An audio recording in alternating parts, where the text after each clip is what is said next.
দুটি দেহ সমেত নামখানায় ফিরল ট্রলার। বাংলাদেশি নেভির হামলায় ডুবে যায় ট্রলার। নামখানা নারায়ণপুর ঘাটে আনা হয়েছে ট্রলারটিকে।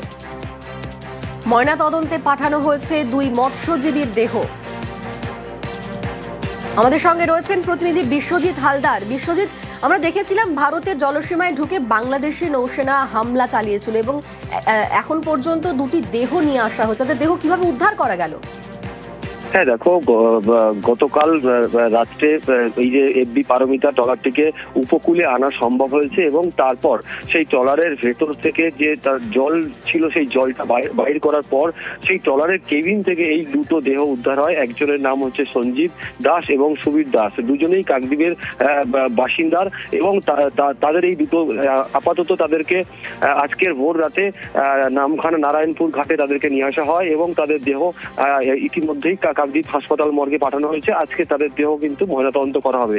এই যে ঘটনাটা ঘটলো, একেবারে বাংলাদেশ নেভির যে অত্যাচার এবং তাদের তারা যে ট্রলারটিকে ধাক্কা মেরে উল্টে দিল এবং একটা মৎস্যজীবীকে বল্লম ছুড়ে মেরে দিল, ঠিক এই ঘটনার ক্ষেত্রে কিন্তু কাকদ্বীপের যে মৎস্যজীবীরা রয়েছে, যারা মাছ সমুদ্রে ট্রলার নিয়ে ফিশিং করেন, তারা কিন্তু এই ঘটনার পর আতঙ্কিত। তারা ইতিমধ্যে আমরা যেটা খবর পাচ্ছি, তারা সমস্ত মৎস্যজীবীরা সমুদ্র থেকে ফিরতে শুরু করেছেন এবং তারা এই বিষয়টা নিয়ে কিন্তু প্রতিবাদ জানাবেন, এমনটাই কিন্তু আমাদের কাছে খবর পাওয়া যাচ্ছে। অনিন্দিতা, ধন্যবাদ।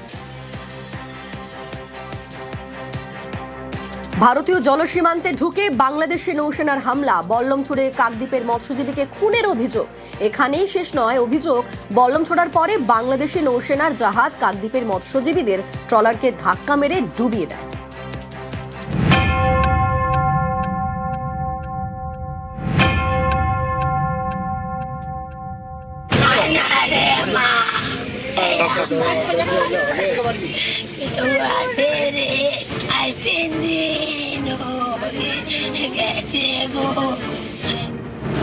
ট্রলারে চেপে মাছ ধরতে গিয়েছিলেন, কিন্তু বাড়ি ফেরা হলো না।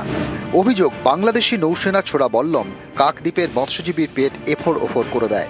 প্রাণ যায় রাজদুল শেখের। আলে ছিল রাজদুল শেখ, তাকে বল্লম নিয়ে মেরেছে, বুকে করে বাঁশ নিয়ে মারার পর এপার থেকে মাছ ওপারে বেরিয়ে গিয়েছে। নিহত মৎস্যজীবীর কাকদ্বীপের বাড়িতে বুক ফাটা কান্না। আমার ছেলেকে ফিরিয়ে এনে দিলে ভালো হয়। দক্ষিণ 24 পরগনার নামখানা নারায়ণপুর ঘাট। গত 13ই ডিসেম্বর শনিবার এই ঘাট থেকে রওনা দেয় এফবি পারমিতা 11। ট্রলারে ছিলেন 16 জন মৎস্যজীবী। 15ই ডিসেম্বর অর্থাৎ সোমবার কাক ভোরে বিপত্তি। অভিযোগ, ভারতীয় জলসীমান্তে ঢুকে পড়ে বাংলাদেশি নৌসেনা জাহাজ। মৎস্যজীবীদের ট্রলারে হামলা চালায়। তখন ট্রলারের হাল ধরেছিলেন রাজদুল শেখ। অভিযোগ, তাকে লক্ষ্য করে বল্লম ছোড়ে বাংলাদেশি নৌসেনা। রাজদুলের পেট এফোড় ওফোড় হয়ে যায়। তখনই তার মৃত্যু হয়। এখানেই শেষ নয়, অভিযোগ এরপরেই বাংলাদেশি নৌসেনা জাহাজ মৎস্যজীবীদের ট্রলারে ধাক্কা মেরে সেটাকে ডুবিয়ে দেয়। প্রাণ বাঁচাতে তখন সব মৎস্যজীবী বঙ্গোপসাগরে ঝাঁপ মারেন। এরপরই সীমান্তের ওপারে চলে যায় বাংলাদেশি নৌসেনা জাহাজ। কাছেই মাছ ধরছিল নামখানার আরেকটি ট্রলার। সেই ট্রলারের মৎস্যজীবীরা উদ্ধারে নামেন। তোলা হয় 11 জনকে। নিহত রাজদুল এবং আরও 4 জনের তারা খোঁজ পাননি।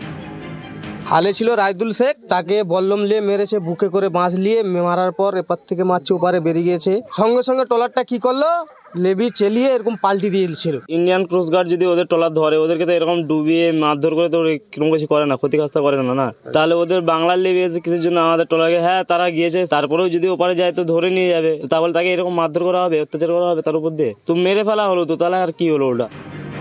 উদ্ধার করা মৎস্যজীবীদের মঙ্গলবার ভোর রাতে নামখানায় ফেরানো হয়, নিয়ে যাওয়া হয় হাসপাতালে। 16 জন ছিলাম, 11 জন দেখি ভাসতিছে আর 5 জন নিখোঁজ। ধাক্কা মেরে সঙ্গে সঙ্গে কি করলো, চালিয়ে ঘুরিয়ে আবার চলে গেল রিটার্ন ধাক্কা মেরে দিয়ে। রঘুপতি একটা ট্রলার বলে এসে আমাদেরকে উদ্ধার করলো। আমাদেরকে ইন্ডিয়ান কোস্ট গার্ড যেরকম সিস্টেম বললো যে 12 ওপাশে না যেতে, তাহলে সেই হিসেব মতন তো আমাদের ইন্ডিয়ান সীমান্তে এসছে। Light fight full of.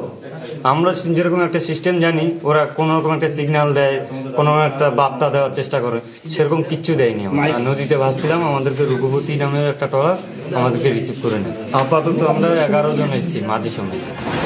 দক্ষিণ 24 পরগনা থেকে বিশ্বজিৎ হালদার, নিউজ 18 বাংলা। 20 বছর পর পাকা রাস্তা। হাওড়ার চকপাড়া আনন্দনগর পঞ্চায়েতে পাকা রাস্তা তৈরি হচ্ছে। 2 কিলোমিটার পাকা রাস্তা হাওড়া জেলা পরিষদের উদ্যোগে পাকা রাস্তা তৈরি হচ্ছে। আমাদের সঙ্গে দেবাশিস রয়েছে। দেবাশিস, বলে কত মানুষ উপকৃত হবেন? দেখো, প্রায় কয়েক হাজার মানুষ, দুটি অঞ্চল, একটি বর্মা কলোনি এবং একটি কোলবাড়ি পশ্চিম পাড়া, এই দুটি অঞ্চলের কয়েক হাজার মানুষ তারা কিন্তু উপকৃত হবে। দীর্ঘদিন ধরে সেখানে নবজীবন শুরু হলেও তারা কিন্তু সেভাবে পাকা রাস্তা বা ভালো নিকাশি ব্যবস্থা কোনোদিনই পায়নি। দীর্ঘ টানাপোড়েন অবশ্যই জেলা পরিষদে ভোটে জেতার পর পঞ্চায়েতের সমিতির জেলা পরিষদের তরফ থেকে কিন্তু উদ্যোগ নেওয়া হয়েছিল এই এলাকায় সরাসরি রাজ্য মুখ্যমন্ত্রী তার কাছে আবেদন করা হয়। সেই জায়গা থেকে রাজ্য সরকার প্রায় 88 লক্ষ টাকা অনুদান দেয়। সেই অনুদানের রাস্তা তৈরি হয়েছে। ধন্যবাদ। এখন রাস্তাটা হলে আমাদের অনেক উপকার হবে, খুব খুশি আমরা। এখন এটা হবে শুনে মানে খুব ভালো লাগছে। হ্যাঁ হ্যাঁ হ্যাঁ হ্যাঁ, খুব অনেক ভালো হয়ে গেলে খুব আনন্দ। 20 বছর পর পথশ্রী প্রকল্পে পাকা রাস্তা। খড়িবাড়ির ভারত নেপাল সীমান্তে রাস্তা সংস্কার। আমাদের সঙ্গে রয়েছেন প্রতিনিধি বিশ্বজিৎ মিশ্র। বিশ্বজিৎ, 20 বছর পর রাস্তা পাচ্ছেন বাসিন্দারা, কি বলছেন তারা? একেবারেই খুশি এখানকার বাসিন্দারা, কারণ এই এলাকা শুধুমাত্র পশ্চিমবঙ্গের সঙ্গে যুক্ত নয়, পার্শ্ববর্তী বিহার সীমান্ত এবং নেপাল সীমান্তের প্রচুর মানুষ কিন্তু এই রাস্তার উপর দিয়ে যাতায়াত করেন। কাজেই 20 বছর ধরে বেহাল অবস্থায় ছিল যাতায়াত, আর এই যাতায়াত কার্যত এবার স্বস্তি হচ্ছে পথশ্রী প্রকল্পের মাধ্যমে, এবং তার কাজও কিন্তু শুরু হয়ে গিয়েছে। আগামী 3 মাসের মধ্যে এই প্রকল্পের কাজ, অর্থাৎ 2.5 কিলোমিটার কাজ কিন্তু শেষ হবে বলে মনে করছে ঠিকাদারি এজেন্সি, এবং তার কাজও কিন্তু ইতিমধ্যে তৈরি করা হয়েছে। কোটি টাকা এই রাস্তা হবে, যাতে খুশি স্থানীয় বাসিন্দারা। প্রায় বৈরাগী জোট থেকে স্থানীয় বাসিন্দারা। ধন্যবাদ তোমায়। খুব খারাপ ছিল রাস্তাটা, খুব কষ্ট করতাম। এখন রাস্তার কাজ শুরু হয়ে গেল, খুব আনন্দিত আমরা। অনেক মানুষের অসুবিধা হচ্ছে, নেপাল যাওয়ার লোক যতগুলা এই দিক দিয়ে যায় সেগুলো এখন ঘুরে যেতে হচ্ছে ওদের। হ্যাঁ, অনেকটা সুবিধা হয়ে গেল। আপনারা খুশি? হ্যাঁ, অনেক খুশি। হাইটে যাই, বাইক নিয়ে যাতায়াত হইতো না, এখন রাস্তাটা হয়েছে তখন ভালো হচ্ছে। 15-20 বছর পর হচ্ছে রাস্তাটা, এখন অনেক খুশি। গত 10 বছর ধরে এইভাবে বেহাল অবস্থায় পড়েছিল। এলাকার লোক অত্যন্ত খুশি যে এই রাস্তাটা আমাদের এই পথশ্রী প্রকল্পের মধ্যে যে আমাদের রাস্তাটা দিল। আমরা সবাই মিলে এই রাস্তাটা আমরা চেষ্টা করে আমরা করতে পেরেছি, এর জন্য আমরা খুব খুশি। এই রাস্তাটা মানে চলার মতো কোনো উপায় ছিল না। খুবই ইম্পর্টেন্ট একটি রাস্তা, বহুদিন যাবত প্রায় কোনো একদিকে রাস্তা কোনোদিনই হয়নি। কোনোটা রাস্তা 20 বছর আগে একবার সারাই হয়েছিল। আগামী দিনে আরো বেশি কাজ এখানে হবে।